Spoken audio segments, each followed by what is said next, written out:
I've recently earned 50 platinums. I thought smack them into a tier list, which I'll show you now. The tier ranking system is as follows. You have the top level, which is must platinum. That is the most cherished platinums that I've got that I would recommend to everybody. We've got the Wumpa Dub level just below that. That is a very good game and a platinum that I enjoyed. The middle level, meh. It's just middle of the road. It's okay. It's nothing great. It's nothing bad. It's middle of the road. The fail tier is it failed to capture what I was hoping it would, and it's not something that I'd probably go back to again. And then the rage tier is bottom of the pile. Never, ever will I do that game again. We're starting it off with Grand Theft Auto Vice City. The first time I've ever played it. I think when I was younger, I may have played it for 2 or 3 hours at a friend's house, but never really understood the characters, the setting, the vibe. But I really enjoyed this game. I think when I first finished it, I was a bit unsure of how much I enjoyed it, just because GTA is such a big franchise and one of my favorites of all time. You know, I rank up highly. GTA 4 is one of my favorite games of all time. GTA San Andreas is one of my favorite games of all time. It didn't quite hit that level.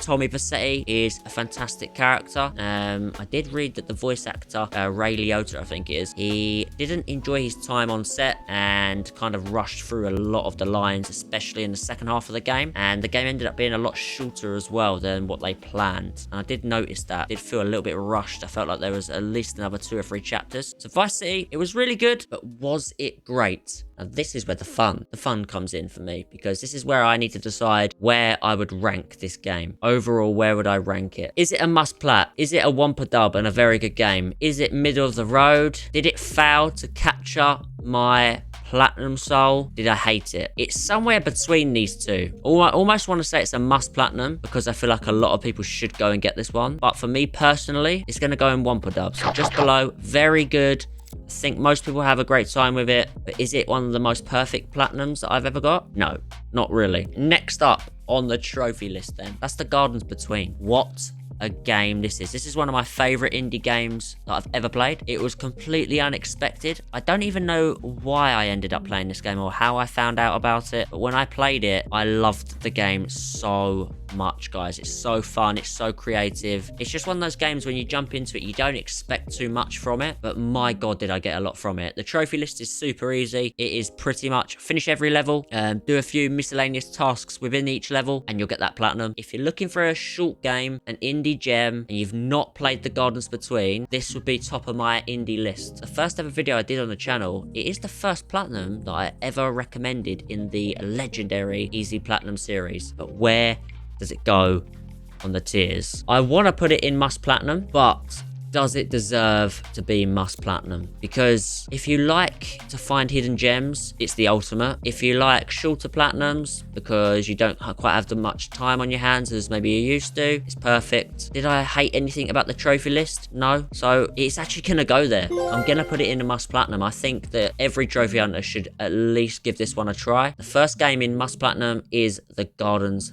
Between. Platinum 3, Dirt 5. Now, Dirt is a series that I have played a lot throughout my childhood. It's a dirt game. You're going to do all different kind of tracks, some in the mud, some in the rain, some in the sun, some in the dirt, some in stadiums. You're going to have all different kinds of cars. The DLCs were really fun as well.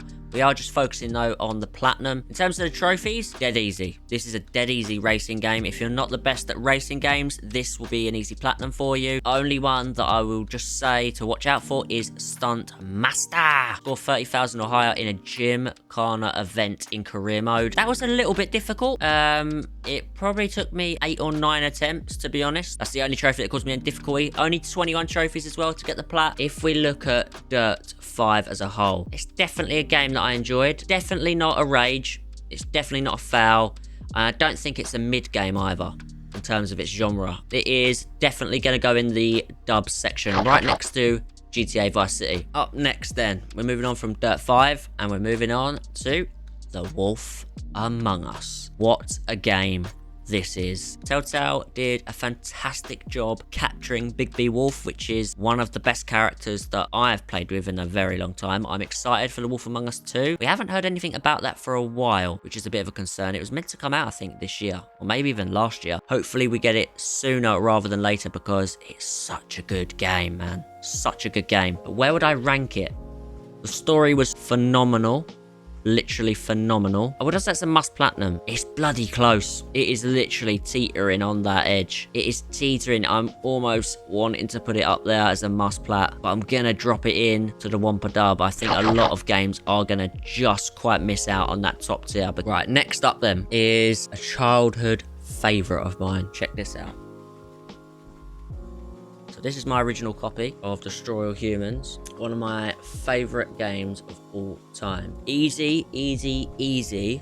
All the way up until the challenges. There was a couple of challenges that were rough for me. I think it's this one that caused me issues. Ace all of the challenges. They will take some time. You're not going to just run through them first or second time. You're going to take a handful of times. You're going to get frustrated with it. And you're going to think that it may stop you from getting the platinum. It won't. It's just perfecting the times, because you could be literally 300th of a second out and it still won't catch it. Other than that, Crypto Spiridium, what a legend. I absolutely love that character. One of my favorite characters from my childhood. And we've got Destroy All Humans 2. Absolutely loved the game. Just as much, if not more, than the first one. So both Destroy All Humans games are fantastic. Where would I rank them both? The first game is going to go again in the Wumpa Dub section. Although it's one of my childhood favorites, it doesn't quite go in the must platinum.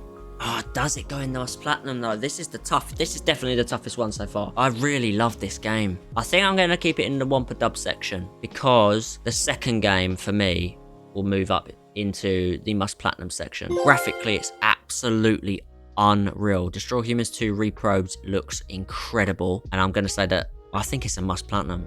I would love to go and do that again. The first one I'd love to go and do again, but the second one even more. PGA Tour 2K23. If you haven't played many golf games but you would like to, this is one that I would recommend that you jump into and give a go. Don't need to play it on the hardest difficulty. Nothing spectacular. Obviously, it's a sports game. There's no story there. But in terms of the gameplay mechanics, accessibility, and the platinum trophy itself, I'm going to say it's a take it or leave it. I'm going to say it's mid. I enjoyed it. By the end, I was ready to move on. Next up, we've got Helldivers 2. What a freaking game. If you haven't played this yet and you're not quite sure if you want to or not, play it now. If you have a friend or a couple of friends, or even if you don't have any friends and you just want to join in with randoms, this is such a good time. Brilliant. Me and Motto started it one night. We were addicted, honestly, like that. Didn't want to put it down. We've been desperate ever since we got the platinum for DLC trophies. The difficulty can scale up from very easy up to incredibly hard or insane, but it never feels too difficult, because your level's always scaling up with the difficulty, and you're always unlocking new things to use in combat, which make the difficulty feel relative to your level. So I think Helldivers 2 is one of the best balanced games, especially online games, that I've ever played. All of the trophies are fun, unless you're playing with Chaos and he keeps dropping hell bombs on you, which was a theme of our time. Chaos loved the hell bomb, and I love a hell bomb, but I love them on the bad guys. Where would it go on my tier ranking? I think it's pretty obvious from what I've just said about it, right? It is absolutely top tier, must platinum. Helldivers 2, baby, top tier, must platinum. Must platinum. Next up, The Last Campfire. Motto recommended this one to me. Cute little puzzler. It's quite a deep story, actually, when you actually realize what's going on. Dead easy. Nothing to worry about. Here are the trophies. If you get stuck on any puzzles, you can find a guide, but I think there was one that I got a bit stuck on, and I just looked at a guide for quickness, but other than that, you should be able to work them out all on your own. But where does it tier rank? Now, is it mid? It's probably not mid, because it's got something about it that makes it recommendable and memorable. So I feel like the Wumpa tier is going to have a lot of these, because I seem to play a lot of games that I enjoy but don't completely fall in love with, which is fine, because I don't think you should. Not every game is a 5-star or a 10 out of 10. Okay, so Brothers: A Tale of Two Sons remake. Never played the original, and I know the original would not have made this tier, because this tier ranking is for platinums, and it didn't originally have a platinum until we got the remake. We got a beautiful platinum trophy with it. Perfect time for me to jump into this one finally. I'd heard a lot about it over the years from Rob over on PlayStation Access, and I really, really, really enjoyed it. It was surprising. At the end, I was stunned. I'm not going to do any spoilers throughout this. I was stunned, to be honest, with what happened at the end, and it choked me up a little bit. You control each brother with each side of the analog sticks, and It gives a real sense of power to each one, because sometimes you use one and not the other, sometimes you use both in tandem. Let's just say the story really plays into the way you use the sticks as well. It's very interesting the way it not just gets you up here, but it gets you physically as well with how you use the controller. It was short, but so sweet. I think it naturally falls into Wumpa Dub. I don't think I can justify putting it any higher. Next up, Raji, an Ancient Epic. This game is an easy platinum, 100%. No doubt about it. Freaking easy. The game is quite a cultural game, so it's based on Indian folklore. Games like this should exist where you go through different cultures and you experience them like you never have before. In terms of the gameplay, pretty fun. There was one section that was... It is easy. I know it's easy, but it was really pissing me off. It was... I don't know if it was glitching or just bugging out, or I was bugging out.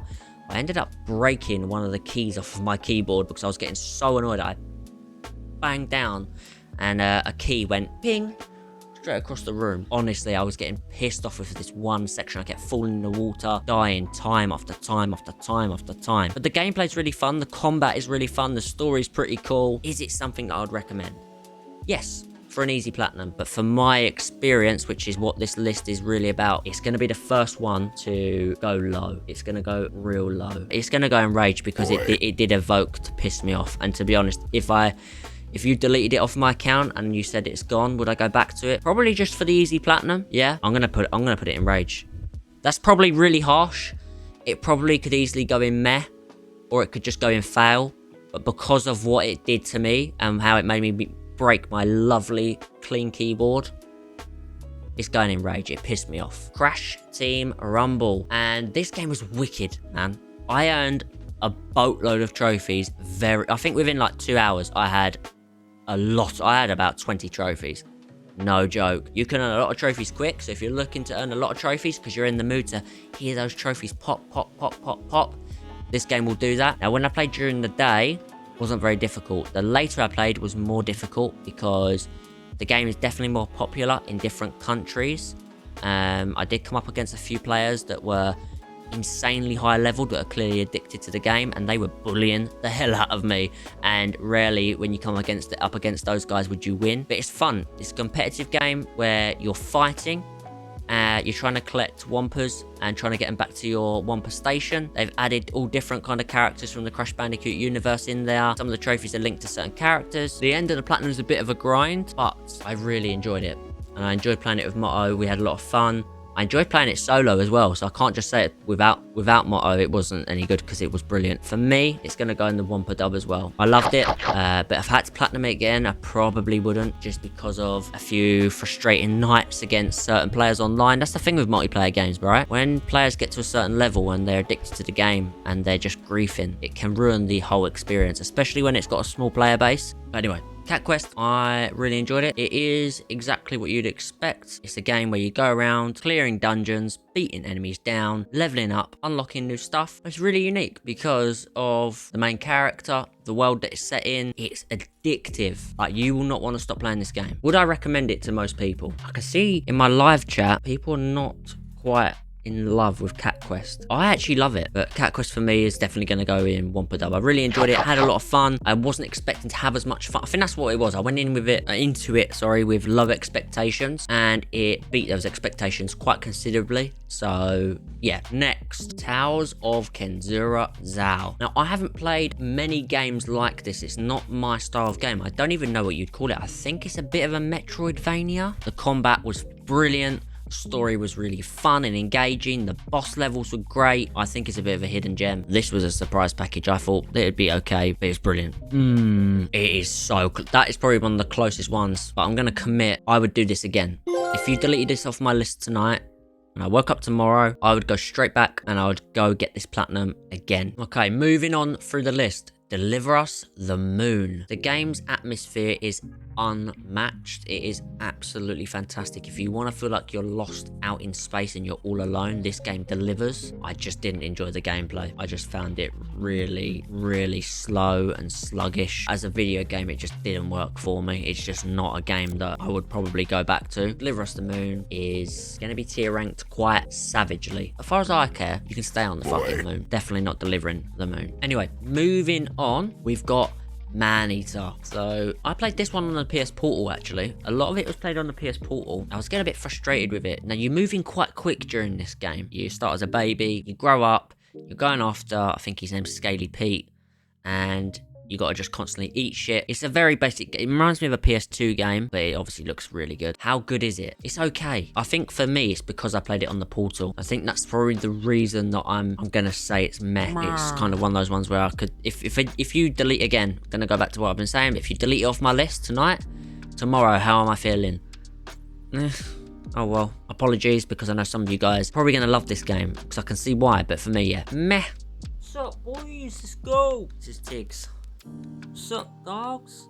Next is The Artful Escape. Amazing. I really love this game. It's another indie game that I didn't expect to enjoy. Do you know what I've noticed? I tend to fall in love with indie games way more than AAA games, just because they're made out of passion most of the time. You play an artist who's struggling to find himself. He escapes the real world, goes on a journey. It is stunning. Visually, it looks incredible. It's very easy platinum, just 13 trophies. You'll pretty much have most of the trophies on your first playthrough. You can go clean it up as well if you need to. I've never played anything like it. I would platinum it again tomorrow if you deleted it off my list, so I'm going to put it in the dub tier. Again, it's not the most complex game, it's not the highest budget game, it's not probably the smoothest game in the world, but it's a fantastic game, and what an experience I had with it. I really loved it. Spyro the Dragon. This is a game that I played on, definitely one of the first, along with Crash Bandicoot and Croc, on the first games that I ever played. Reignited Trilogy, it is unbelievable. It looks so good. It plays just as good as I remember when I was younger, if not better. When you play this, you're not going to want to put it down. There's no way that you start this game and you take weeks to do it. I highly doubt that. As you can see, I got this between the 15th of the 5th, 24, and the 16th, so within a day. It's probably the easiest one for me to tier rank. This is a certified banger. If you delete this off my list tomorrow, I would do it again. If you then deleted it off my list the next day, I would do it again the next day. Next, we're gonna go Star Wars Jedi Fallen Order. Oh yes, as a kid, loved Star Wars. Like I had all of the toys, all of the movies I was watching, and then I fell off of it for a long time. And then this game come out, and I thought, yeah, do you know what? Looks pretty good. I'm gonna give this one a go. This was fucking amazing. What a game. Cal Kestis, perfect character. BD1, perfect sidekick. It is top tier, no doubt about it. I had such a great time. I needed a Star Wars game in my life, and it actually made me want to watch Star Wars movies again. Gameplay's brilliant, the story's brilliant as well. Only thing I hate is that goddamn hollow map. That map sucks donkey dick. It is so bad. Top tier. That is a must platinum. You're gonna, if you don't even enjoy Star Wars games, but you enjoy combat games, which, you know, you're a gamer, you should probably enjoy combat at some point, you're gonna enjoy this one. Give it a go, get the platinum, you won't regret it. On to my next platinum, of course. Fast and Furious Spy Racers Rise of Shifter. Is there actually a good Fast and Furious game? Genuine question, because they could have such a good game if they decided to go down the route of like a Need for Speed. They could compete with Need for Speed, in my opinion, if the Fast and Furious games concentrated on the cars, the racing, and throwing a little bit of the characters from the movies, maybe. Spy Racers Rise of Shifter is the wrong title. It should be Fast and Furious Spy Racers Rise of Shitter, because it's absolute shite. However, it's an easy platinum. You can do it quickly, but you won't love the game. Would I ever do this again? No, and it's going to go down here. Next up, people, The Walking Dead. Fun fact. This is the first platinum that I ever got. This is the first platinum I ever got. And I actually credit this game with getting me back into gaming, actual gaming, because I played this. I think it's on PS. Do you remember PS Now, the streaming service? I played it on there, and I remember the trophies kept popping. I thought, oh, okay, this is quite fun. And then the platinum went at the end, and I was like, what? I've got platinum? What the hell? I'm so good at games. Then I checked the list, and I looked online, and everyone was saying, oh, it's an easy platinum, it's an easy platinum. But this got me into not just trophy hunting, this got me into playing different games, looking at trophy lists, wondering if I could actually platinum more stuff. So this game is quite iconic for me. Lee Everett is such a good character. Clementine is such a good character. This is the start of The Walking Dead, which only gets better and better and better. Go play The Walking Dead. I'm putting that in the top tier. Moving on from The Walking Dead, we head into, let's talk about the trilogy. We've got Spider-Man Remastered, we've got Spider-Man Miles Morales, and then we've got Spider-Man 2. So I'm going to talk about them all in one go, but give them their own time. So Spider-Man Remastered, unbelievable. Considering it's the first game, I was desperate to get this platinum as soon as I started it. It just starts with a bang, it continues banging throughout, it ends with a bang. It immediately, when it was finished, I was on the internet asking, are they going to make a number 2? Are they already making number 2? That's how you do Peter Parker. You don't make us play as someone who's not Peter Parker yet, and you know, slowly build up to it. You jump straight in. He's been Peter Parker for 6 or 7 years. He kicks ass straight away, and he's only going to get better. Perfect. The collectibles, that's the perfect way to do the collectibles, because you're traveling the city and exploring it. Side missions are fun. The main missions are fun. All the villains are cool. The story arcs are cool. The gadgets are great, just like they are in Ratchet & Clank. Insomniac knows how to make gadgets in games. Spider-Man 1, certified must platinum. Miles Morales, you don't want to overplay it with Miles, you want to eke him in slowly, and that's what this one did. It was a shorter game, the platinum's really fun, the gameplay I would say even goes up a level with Miles because of the Venom abilities that he's got, and the character, the visuals on that. I remember when it's one of the first games I actually booted up on my PS5 on launch day. After Astro's Playroom, it was that. Oh my god, it looked incredible. This is easily up here. As you guys can tell from the theme of my channel, I love Spider-Man, and I love especially Venom. This game brought Venom through for me. Finally, it brought Venom through for me. I loved Spider-Man 2. They put a lot of money into it, and it paid off, because Spider-Man 2 is amazing. The boss fights are insanely good. The story builds on both the games that come before it. Playing as across both characters, you can seamlessly jump between them in the open world. In combat as well, it pops off. Wow. Insomniac Games, mate. They are Sony's best. And now for the last game on today, we are talking Tinykin. This was amazing. This is definitely an easy platinum. This is definitely a great game. Basically, you're like everything's larger than you. Everything that you can imagine is larger than you. You're a tiny little dude. You can communicate with these little bug-like things, and you can use them to build platforms to climb up. You can use them to throw at things. It is fantastic. If you haven't played Tinykin, massive recommendation for me. Tinykin goes for me Wumpa Dub. It's not a must platinum. Would I go back to it if you deleted it off my account? Probably in time. So that is my first 25 platinums. I'm currently at 50. This is the halfway point. Let me know how you guys feel about all of these rankings down in the comments. If there are any games that you've recently played and platinumed, and you'd like to tell me where you would put them, and it maybe might convince me to go for them or to avoid them, I'd really appreciate it. But for now, that is ranking all my platinum trophies. Number 1 to number 25. We're halfway through. If you enjoy this, then we'll make part 2. We'll do 26 to 50. Then we'll do 51 to 75.